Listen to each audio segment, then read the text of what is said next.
Hello everyone, this is Reena Jairam from Humans of Kovai. Every story is a journey. Every journey is an inspiration. So today we are here to listen to a very remarkable journey of a very successful, multifaceted business person who has seamlessly woven success from the day one of his career journey. So we have the honor of speaking with Mr. Pattabhiraman, the trustee of Sankara Group of Institutions. So let's welcome him. Mr. Pattabhiraman, it's a great honor to have you on Humans of Kovai podcast. It's with immense pleasure that I welcome you on our show. Thank you very much.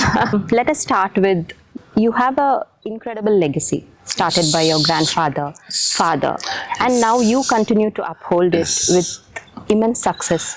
So could you please walk us through that journey of how it began and how it has been successful all these years? Definitely. It's a very vast topic if I start talking about my grandfather, because he sincerely has a big legacy. He is named Sri T.K. Pattabhiraman here. He's basically from we are basically from a town, small town from Mayiladuthurai. We migrated to Thrissur, art capital city of Kerala. So the legacy begins there. Tata had 5 siblings. They were initially the textile merchants. Okay. And then Tata wanted to migrate from Thrissur back to Coimbatore. Okay. So he started with the role of Metur Chemicals. He was a distributor for Metur Chemicals, which apparently he was transformed into Chemplus Sanmar. Chemplus Sanmar Limited. So we are the oldest, one of the oldest distributors for Chemplus Sanmar, which has again a legacy of 50 plus years. That's wonderful. So we all deal with solvent chemicals, and we are dealing with expansion in Coimbatore, Erode, Salem and Tirupur. Okay. These are the primary markets. We mainly deal with solvent soap industries and dyeing units. Okay. So that's our basic thing. So Tata started with that, and Tata has got another legacy, another phase of him being a philanthropist, instrumental in setting up the Kanchi Kamakshi temple in Araspuram. Oh, okay. Under the guidance of Sri Paramacharya Chandrasekhar Vijayendra Saraswati Swamigal, he started, he was called by him to the mutt, and he said, he calls Pattabhi. Pattabhi, Sringeri has got a lineage in Coimbatore. Okay. The other mutts has got a lineage in Coimbatore. Kanchi doesn't have a place. So you need to start something for us. So you please construct a Kamakshi temple in Coimbatore. So he was given that responsibility, and he went and got the land from GKD Group. Okay. Under the guidance of GD Naidu. So that was a 90-cent land. But they wanted to settle that immediately, so he didn't have money, so he went for a Multani set under a promissory note. They got some money as a loan, and he got the place, and he did the Kumbhashiyam. Kumbhashiyam was done by Holiness Paramacharya of Kanchi Kamakshi, Kanchi Mutt. Then he was the founder president for Ayyappan Puja Sangam in Coimbatore. Okay. Which is again a Brahmins association, this thing. Which is based out of Ramnagar. He was president for a long period of 11 years. Okay. And he was also a founder president of Coimbatore Cloth Merchants Association. Oh.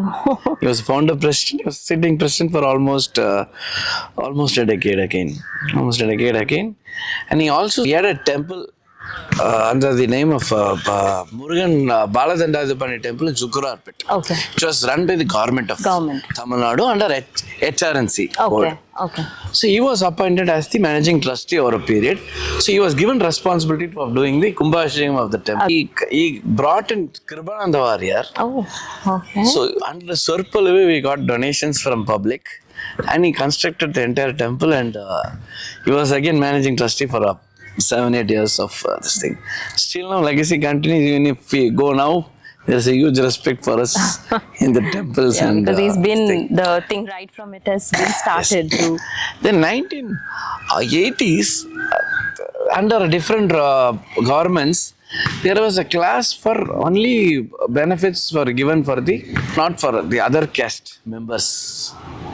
So what happened, Tata, along with the Brahmins Association, wanted to start something for the forward community. Okay. That was the primary aim of setting up an educational institution. Okay. What happened? Suddenly these people backed out.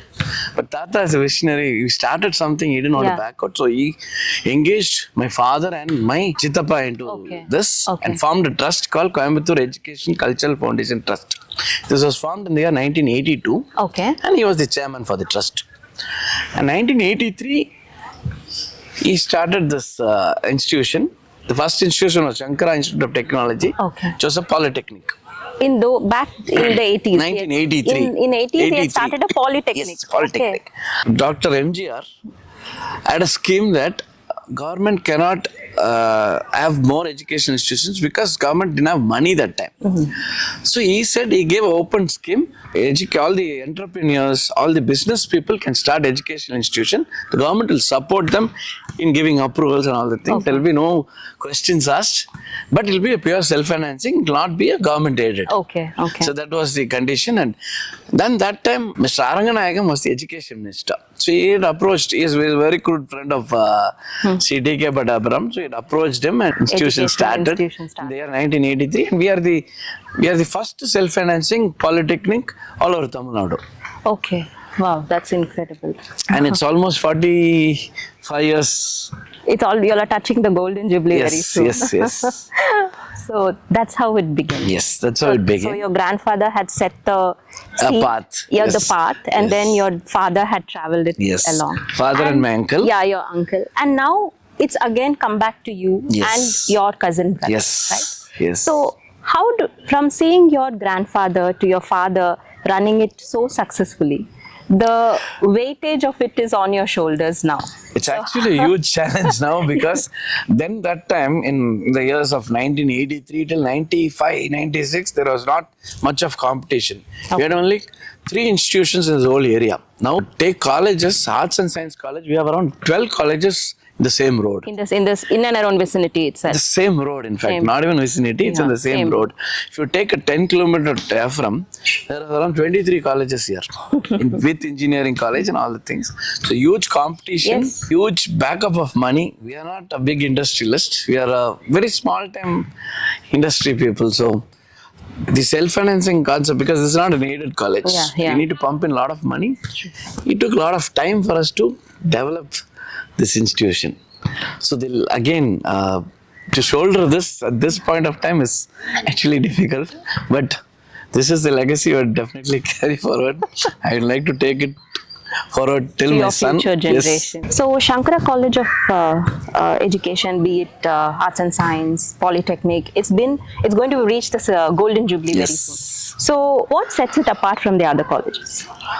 See, this college, as you said, this is more of a holistic approach we have got. We are very different. We are not into charging more fees. We are more into social responsible way of treating the students. And here, the students are treated as children, not as students.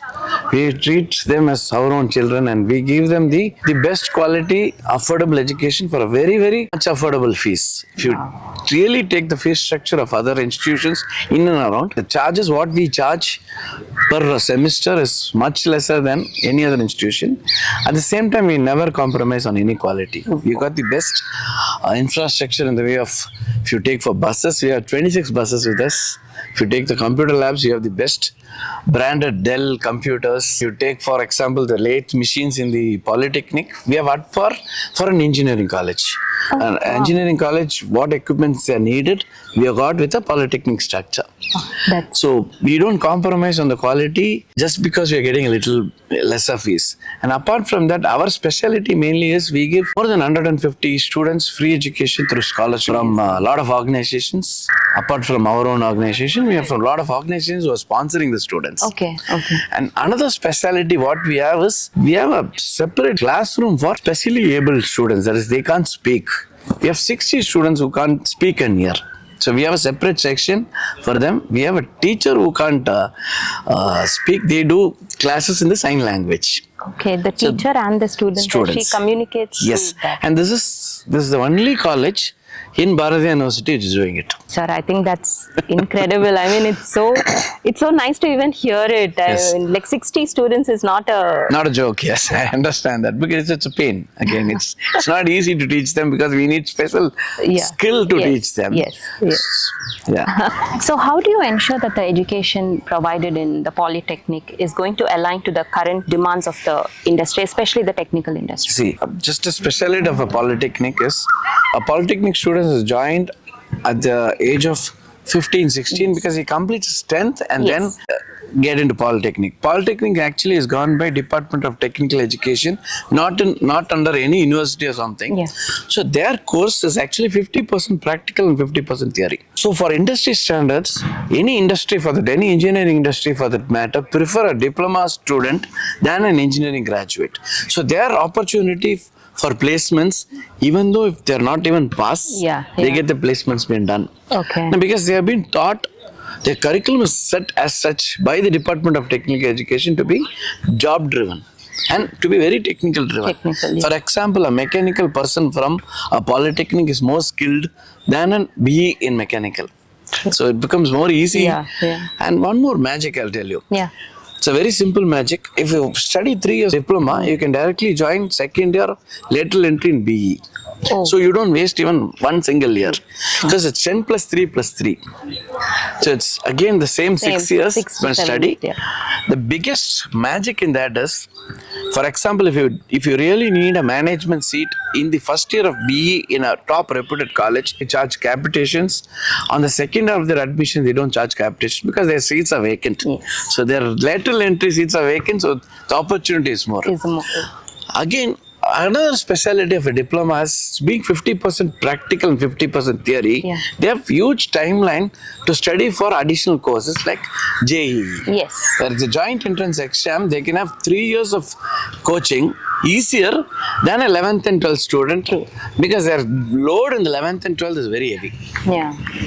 So I heard that even you all have taken up you all started an academy for NEET and JEE. So what interested that for the aspirants who wants to take up NEET and JEE? See, my main thing is it's again aligned to diploma. For a diploma holder to study a JEE is easy because they have 3 years of time and they have huge timeline because their classes get so very fast. They're more into practical. They have huge time to study. So they can do a lot of attempts to clear the JEE. Again, my approach was, now the trend is JEE and NEET everywhere.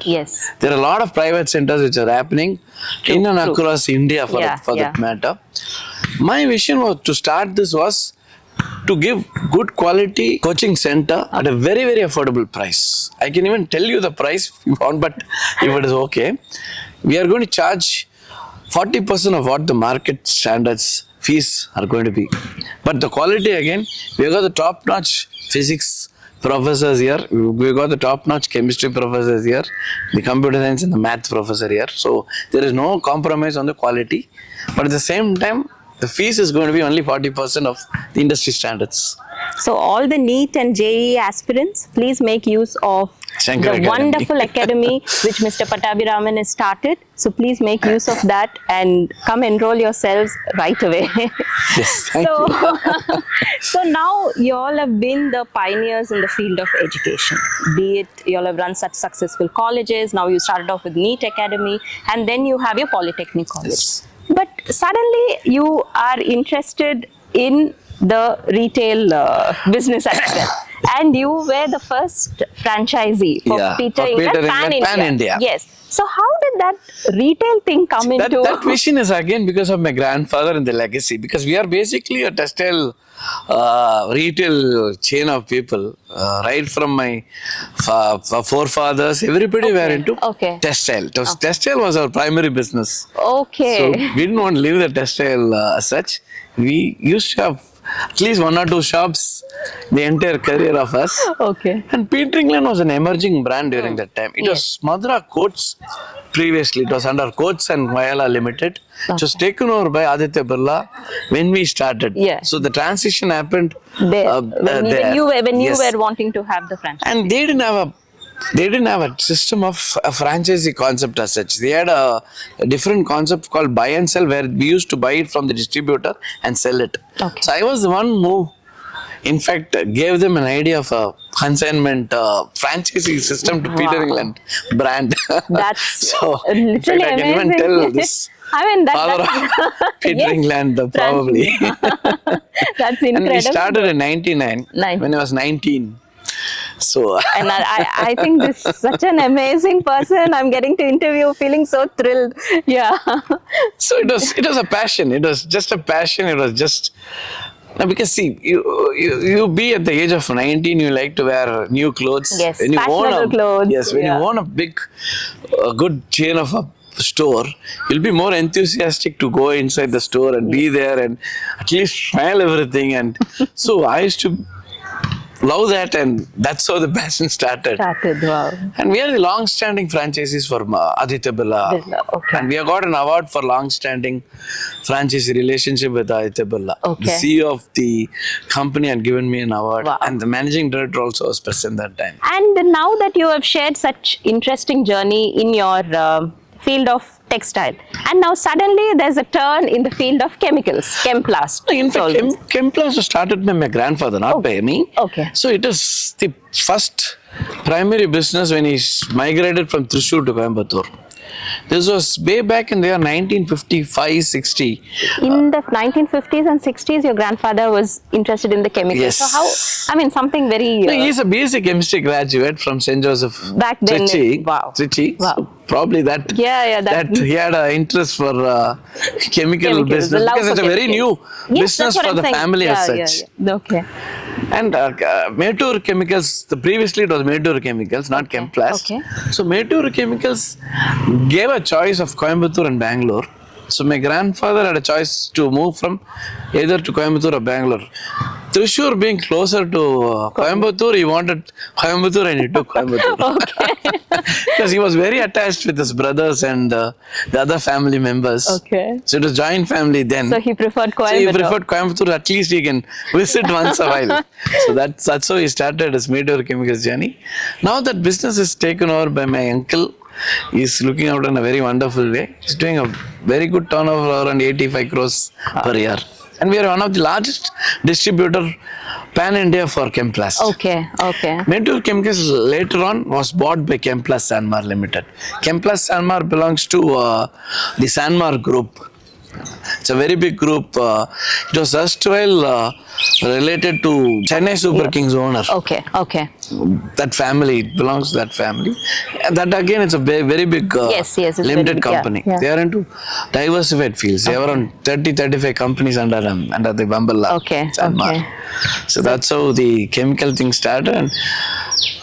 And majorly it has been taken over by my uncle, and he's doing it very wonderfully well. His name is Ramachandran. Okay. You need to meet him sometime. Definitely, we would love to. But now, from what you had told me from the inception of what all the industries have started to here, I'm pretty sure your grandfather up there is just looking down at you all and feeling immensely proud. I must say that. Hopefully. Definitely. I also want to tell you one information. When I was doing my PG diploma in international business in GRD, Okay. we had the first intercollegiate event for Sankara, which was done by me. It was called Genesis 2K2. Okay. It was the first of that kind, and we had brought in eminent chief guest that time.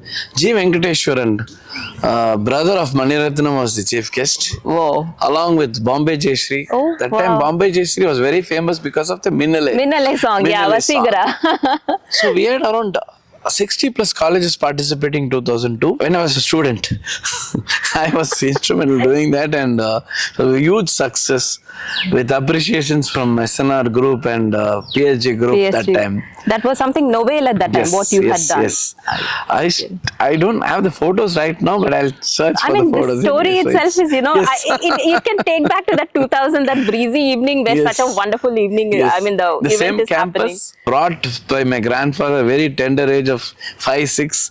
So we know this campus very well. And I think most importantly, you all have been given the opportunity to showcase what Yes, your mind, yes, I mean, your yes. your ability, your innovation. I think in that way, you all were given a. I should be very thankful to my Chittappa.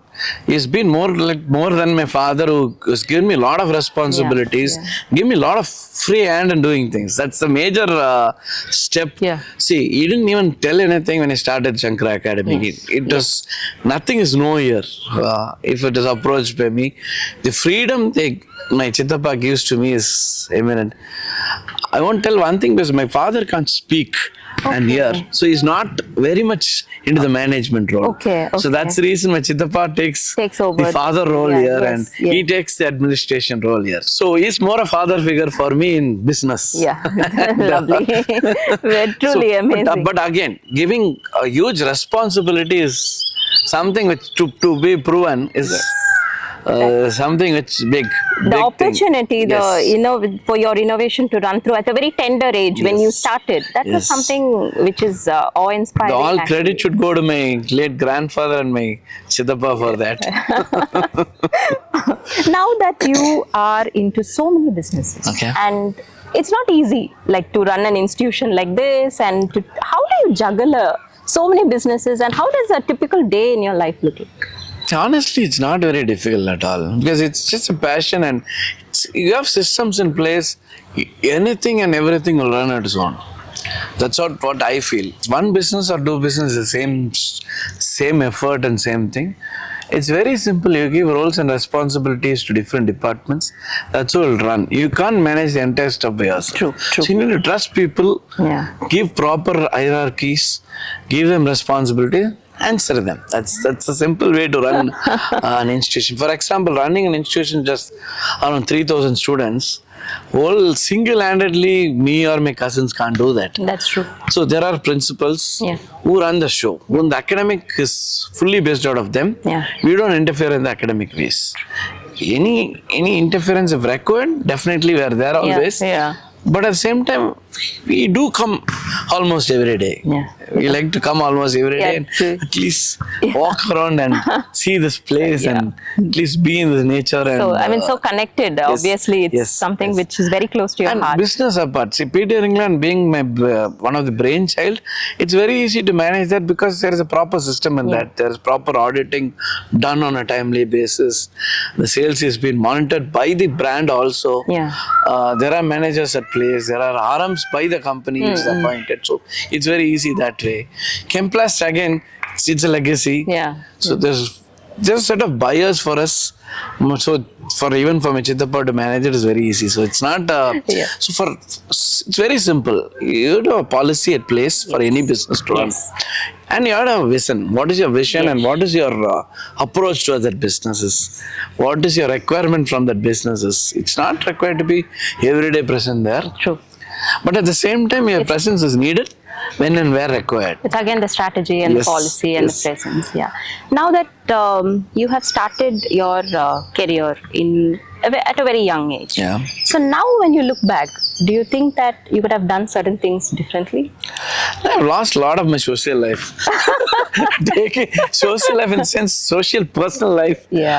Probably would have had more than at least 100 plus friends, if not for all these things, if not shouldering all these responsibilities. So that's something which is not pricking me as such, but it's always, when you tend to get age, you tend to have that feeling sometimes. But at the same time, when you think that you have sent out such amazing citizens, I mean, your college students, I think that is something which... That's really amazing. As they've been helpful also outside without knowing that I'm the so-and-so's grandson and all the things. For example, for a Tirupati visit, 2 days of Tirupati visit, I couldn't see Perumal. Fortunately, unfortunately, when I went to the bus stand to catch a bus to Kalahasti. One of my student came running and he took me to darshan. So I still feel there is a karma there. That it has been divine that he has to take me to Perumal. And sorry to say, being such an influential person in Coimbatore, I couldn't see, but my student could do that. It is again that relationship, a bonding which we had. I must tell you, being an educationist myself, I must say the bond between a teacher and an educationist or an educationalist and a student is something which is ineffable. I mean, you cannot express it in thing, and that's an amazing bonding which they create, the respect which they have for us, and 100%. See, running an education institution is a very big social responsibility.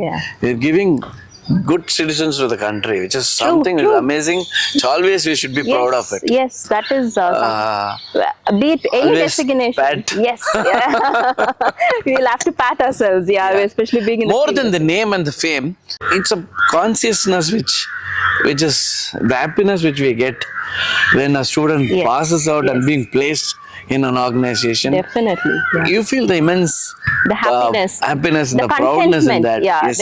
When you see one of your student out there achieving so much success and fame, that is something which I think this is the only profession where we get that happiness almost daily, like as in like when our student achieve even the smallest thing. So I think we are blessed in that way. 100%. And one more thing, being my personal life, my wife is a teacher. Oh wow. My wife was a professor in Maharaja Engineering College. She's MBA, MPhil in management. Lovely. She's doing a PhD from GID College of Science. So she was a professor in Maharaj Engineering College till my child's birth. So after my child's birth, she wanted a break. She took a 4 years break. Now she's teaching in school. Okay. She's lead teacher and coordinator for 11th and 12th in Kikani Matriculation Higher Secondary School and CBSE. CBSE school. She's in charge for the 11th and 12th overall this thing. Lovely. So again an educational thing going on. Deep rooted in the family. In the blood probably. Yes. So another thing which I wanted to ask you was some insights if you could give young entrepreneurs and your students who's been watching this podcast. See, it's very simple. Life has given an opportunity. There are many people who can't even study their higher secondary in India. So these people, you people have got the opportunity to do a higher education or a graduation probably. So please make use of the available resources, whatever, because all the resources are for you, not for us. So you take the opportunity, upscale yourself, don't get too much into the social media as such. Take the good things out of social media. Learn every day. So it's every day is a learning. Every day is learning, and you guys have got more good technology advancement than what we had in the previous generations. So please upskill yourself, be up to the industry mark. And do enjoy. This age will never come back. That is do 100%. Enjoy. Have your as a trustee, I can't say cut college and go, but do enjoy. Yes. A sensible way. Now that you guys have been way too successful, what according to you is success? We are yet not successful. I see my aim. I was taking care of the entire capital investments and all the things as a trustee. Now I have given a role to take the entire responsibility of the Polytechnic. Okay. Now there's a big challenge in Polytechnic is students think Polytechnic is a degraded course. They think Polytechnic is not a standard course according to them. A diploma holder they are seen as a substandard person. But the truth is a diploma is way back. It's a very good technical education for the persons who really want to pursue their future in technical educations. This is an easier way and the best path to do this. So my challenge is going to be to improve the admissions again, to improve the standard of education again, their pass percentages and the placements again. So my aim is, I'm trying to get a lot of MOUs with a lot of big industries as such. We are trying to bring in incubation centers. Okay. We have started the process. We started the process with, I don't want to name the company because not at finalized. We have a lot of industrial connects right now. So we are touching base with them, and we are bringing them on board. So there's a lot of projects lined up. Yes. So we are not yet successful. So success is something which, it's a life-ending process. A success for a person is until he sleeps in the night, or until he sleeps for his entire life. Till that, we have to work hard for the success. 100%. Because the improvement has to be done on an everyday basis. Something or other. Yes. And current generation, the technology is as such that it goes very fast. So we have to be very updated. You have to cope up with lot of changes. So we can't be stable and say that we are successful. I can't say I'm successful at all. I can tell that I'm a successful father for my son, but not a successful educationalist as such. So now that you have told me that Polytechnic, it's a general notion, an underrated thing, that Polytechnic. So, where do you see Polytechnic in the next decade? The evolvement of it, or where do you see it for the next decade? See, honestly speaking, there will be a lot of depletions, a lot of shutting downs of a lot of polytechnics in this decade. So what will happen is, survival of the best will happen. So you need to give the good education, good infrastructure, technical infrastructure, then you will survive. So getting admissions is going to be a challenge for us. Way future. But our USP is simple. Do Polytechnic, get into your higher studies easily. So our USP is that. And we have got very eminent, very socially responsible, very experienced faculties, where our pass percentages is way good from other polytechnics. And we are ranked one among the best polytechnics in Tamil Nadu. In terms of infrastructure, in terms of admissions and all the things. So Polytechnic journey is going to be difficult in the future. But there will be a changing trend maybe down the line, because a lot of made in India concepts coming in. So when you need made in India concepts coming in, you need a lot of engineers again. So BE can't produce a technical engineer as such. That's true. So a practical oriented engineer can be built from a polytechnic, from a diploma holder. So there is scope in diploma. There is definitely a scope. Again, but you need to cope up with the industry standards. You need to be very fast running with industry standards. And upgraded as well. Definitely. We can't run it as a school. You need to run it as a industry as such. So coming to the close of our segment, what does Coimbatore mean to you professionally and personally? Coimbatore is not the place which I was born. I was born in Thrissur, but born, except for just taking birth, my full life was in Coimbatore.